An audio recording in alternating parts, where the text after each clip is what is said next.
అందరికి నమస్కారం. Praise the Lord. మరొక అబద్ధపు బోధ అదేమిటంటే, ఈనాడు క్రీస్తు శిష్యులు లేరు అని చెప్పే బోధ. దీన్ని ఇంకో విధంగా చెప్తే మీకు అర్థమవుతుంది.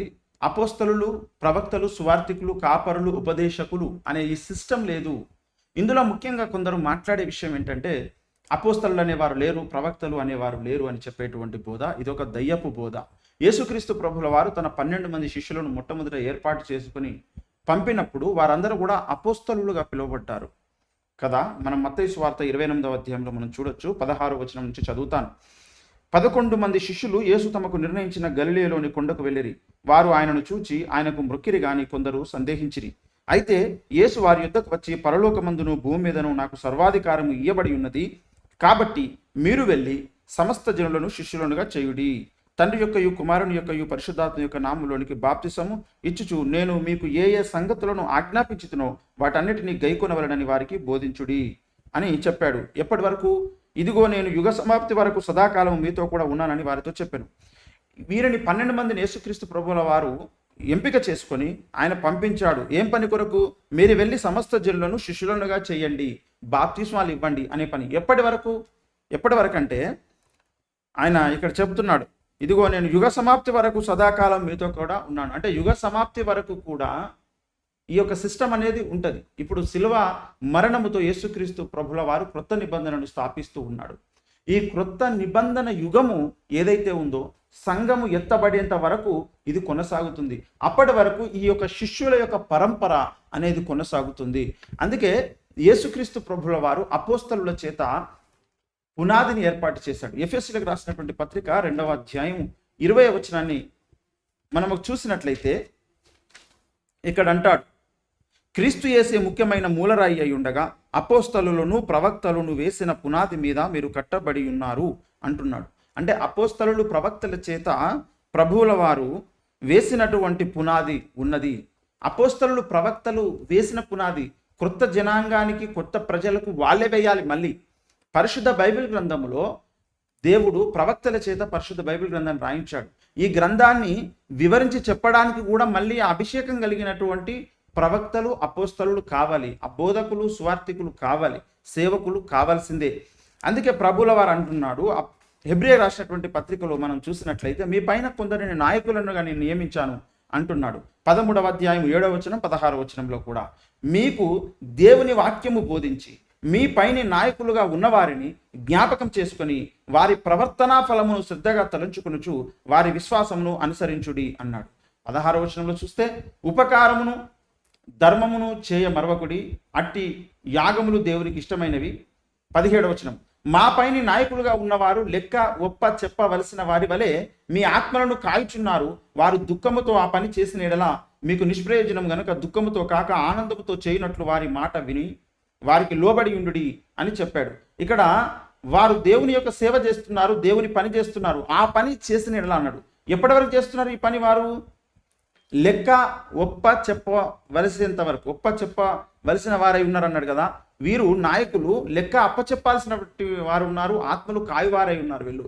యేసుక్రీస్తు ప్రభుల వారు రెండోసారి వచ్చినప్పుడు అప్పుడు ఈ సంఘము ఎత్తబడుతుంది. అప్పటితో ఇక నాయకుల యొక్క పని అయిపోతుంది. ఈ పనినంతా దేవునికి అప్పగించేస్తారు, దేవుడు తీసేసుకుంటాడు. అప్పుడు ఎవరు ఎలా పని చేశారనే లెక్కను చూస్తాడు. ఎవరు ఎంత సంపాదించారు, ఎవరు ఎంత కష్టపడ్డారు అనేటువంటి విషయాలన్నింటినీ దేవుడు చూస్తాడు. అంటే అప్పటి వరకు ఈ నాయకులు ఉంటారు, అప్పటి వరకు ఈ శిష్యులు ఉంటారు, అప్పటి వరకు దేవుని పనివారు ఉంటారు, అప్పటి వరకు అపోస్తలులు, ప్రవక్తలు, సువార్థికులు, కాపరులు ఉంటారు. మనము అపోస్తలుల కార్యం 13వ అధ్యాయంలో చూస్తే అప్పుడు ప్రవక్తలు, బోధకులు ఉన్నారు అని చెప్తాడు. 13వ అధ్యాయము 1వ వచనంలో, అంత్యోకయలోనున్న సంఘములో బర్నబా, నిగేర్ అనబడిన సిమోయోను, కురేనీయుడైన లూకియా, చతుర్థాధిపతి అయిన హేరోదుతో కూడా పెంచబడిన మనయేను, సౌలు అను ప్రవక్తలను, బోధకులను ఉండిరి అని ఇక్కడ చెప్తున్నాడు. ఎవరెవరు ఉన్నారట? సౌలు అను ప్రవక్తలను, బోధకులను అప్పుడు ఉన్నారు, ఇప్పుడును ఉన్నారు. ఎఫెసీయులకు రాసినటువంటి పత్రిక 4వ అధ్యాయము 13వ వచనంలో చూస్తే పరిశుద్ధులు సంపూర్ణులగునట్లు క్రీస్తు శరీరం క్షేమాభివృద్ధి చెందుటకును పరిచర్య ధర్మం జరుగుటకును ఆయన కొందరిని అపోస్తలులను గాను, కొందరిని ప్రవక్తలను గాను, కొందరిని స్వార్థికులను గాను, కొందరిని కాపరులను గాను, ఉపదేశకులను గాను నియమించను అంటున్నాడు. ఎందుకొరకు? పరిశుద్ధులు సంపూర్ణులు కావాలి, క్రీస్తు శరీరం క్షేమాభివృద్ధి చెందాలి, పరిచర్య ధర్మం జరగాలి. ఈ కార్యం జరగడం కొరకు ఇది ఎప్పటి వరకు జరుగుతుంది? యేసుక్రీస్తు రెండోసారి వచ్చేంత వరకు ఈ పని అనేది జరుగుతుంది, జరగాలి అని దేవుడు నిర్ణయించాడు కనుక అప్పటి వరకు వీరు ఉంటారు. కొరింథీయులకు రాసినటువంటి మొదటి పత్రిక 12వ అధ్యాయంలో కూడా మనం చూసినట్లయితే 28వ వచనం నుంచి, మరియు దేవుడు సంఘంలో మొదట కొందరిని అపోస్తలులను గాను, పిమ్మట కొందరిని ప్రవక్తలను గాను, పిమ్మట కొందరిని బోధకులను గాను, అటు పిమ్మట కొందరిని అద్భుతాలు చేయవారిని గాను, తర్వాత కొందరిని స్వస్థపరచు కృపావరములు గలవారిని గాను, కొందరిని ఉపకారములు చేయవారిని గాను, కొందరిని ప్రభుత్వములు చేయవారిని గాను, కొందరిని నానా భాషలు మాట్లాడేవారిని గాను నియమించను అని ఇక్కడ చెబుతున్నాడు. దేవుడు నియమించాడు. ఎప్పటి వరకు నియమించాడు? ఆయన వచ్చేంత వరకు నియమించాడు. నేను వచ్చేంత వరకు సదాకాలం నేను మీతో కూడా ఉన్నాను, యుగ సమాప్తి వరకు నేను మీతో కూడా ఉన్నాను. అప్పటి వరకు వీళ్ళు ఉన్నారు, వాళ్ళతో పాటు దేవుడు ఉన్నాడు. ఈ కార్యం అనేది దేవుడు జరిగిస్తున్నాడు. ఇప్పుడు అపోస్తలులు లేరు, ప్రవక్తలు లేరు అని చెప్పేటువంటిది లేఖన విరుద్ధం, అసత్యం. ఇది దుర్బోధ, ఇది కూడా ఒక యజబేలు బోధ, ఇది ఒక దయ్యపు బోధ. దేవుడు ఏర్పాటు చేసినటువంటి సిస్టమ్ను పాడు చేయడానికి సాతానుడే కొందరిని ప్రేరేపించి బలంగా రెచ్చగొట్టి చేస్తున్నటువంటి లేఖన వ్యతిరేకమైనటువంటి బోధలు గనుక వీటిని నమ్మకండి. యోహాను రాసిన మొదటి పత్రికలో మనం చూసినట్లయితే వారు సాక్ష్యం ఇస్తున్నారు. ఇక్కడ అపోస్తలులు సాక్ష్యం ఇస్తున్నారు, దేవుని శిష్యులు సాక్ష్యం ఇస్తున్నారు, యోహాను సాక్ష్యం ఇస్తున్నాడు. చూడండి 3వ వచనం నుంచి మనం చూసినట్లయితే, మాతో కూడా మీకును సహవాసం కలుగునట్లు మేము చూచిన దానిని వినిన దానిని మీకు తెలియజేయుచున్నాము. మన సహవాసం అయితే తండ్రితో కూడాను ఆయన కుమారుడైన యేసుక్రీస్తుతో కూడాను ఉన్నది అని చెప్తున్నాడు. మేము చూసిన దానిని వినిన దానిని మీకు తెలియజేయుచున్నాము. చూచి వినినటువంటి దానిని తెలియచేసేటువంటి వారు ప్రతి తరంలో కూడా ఉంటారు. దేవుని చేత జరిగిన కార్యాలను అప్పుడు చూసిన వారు ఉన్నారు, వాటిని ప్రతి తరంలో ఎక్స్పీరియన్స్ అయ్యేటువంటి వారు కూడా ఉంటారు. లేఖన పరిధిలో, లేఖన సారాంశంలో ఉన్నటువంటి విషయాలను చూసి వాటిని ఎక్సర్సైజ్ చేసి వాటిని అనుభవించినటువంటి వారు మాదిరిలుగా ఉంటారు, వారు అనేకులకు తెలియజేస్తారు. కనుక అలాంటి మాదిరికరమైనటువంటి భక్తులను దేవుడు ఏర్పాటు చేసుకుంటుంటాడు, తయారు చేస్తూనే ఉంటాడు. గనక అపోస్తలులు ప్రవక్తలు లేరు అనేది అసత్యము.